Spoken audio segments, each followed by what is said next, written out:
بسم اللہ الرحمن الرحیم۔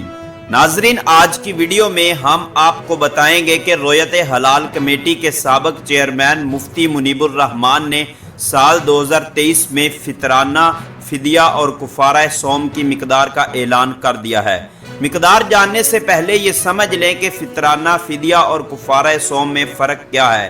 فطرانہ وہ رقم ہے جو ہر صاحب حیثیت مسلمان ادا کرتا ہے، اور فدیہ کی رقم ان لوگوں کو ادا کرنا ہوتی ہے جو بیماری، بڑھاپے یا کسی شرعی عذر کی وجہ سے روزہ نہیں رکھ سکتے، اور کفارہ صوم وہ رقم ہے جو روزہ توڑنے والے افراد کے لیے ادا کرنا لازم ہوتی ہے۔ تو آئیے ناظرین، اب بڑھتے ہیں مقدار کی جانب۔ فطرانہ کی رقم گندم کا آٹا 2 کلو چکی والا کے حساب سے فی آدمی 320 روپے،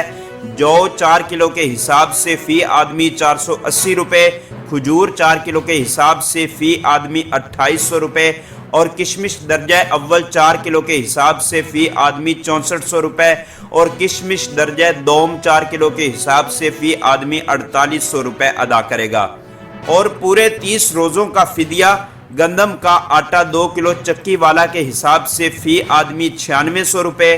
جو 4 کلو کے حساب سے فی آدمی 14400 روپے، کھجور 4 کلو کے حساب سے فی آدمی 84000 روپے، کشمش درجہ اول 4 کلو کے حساب سے فی آدمی 1,92,000 روپے، اور کشمش درجہ دوم 4 کلو کے حساب سے فی آدمی 1,44,000 روپے ادا کرے گا۔ اور اسی طرح کفارہ صوم گندم کا آٹا 2 کلو چکی والا کے حساب سے فی آدمی 19,200 روپے،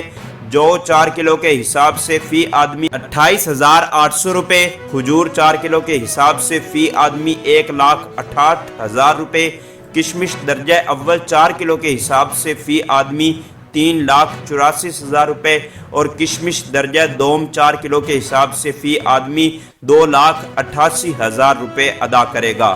ناظرین، مفتی صاحب کا کہنا ہے کہ یہ فطرانہ فدیہ اور کفارہ صوم کی کم سے کم مقدار ہے، لیکن جن لوگوں کو اللہ تعالیٰ نے مال و دولت سے نوازا ہے وہ اس مقدار سے بڑھ کر بھی ادا کر سکتے ہیں۔ ناظرین، مزید دلچسپ ویڈیوز کے لیے ہمارے اس چینل کو سبسکرائب کر کے بیل آئیکن کو ضرور پریس کر لیں تاکہ آپ کے پاس مزید نئی ویڈیو کا نوٹیفیکیشن بر وقت پہنچتا رہے۔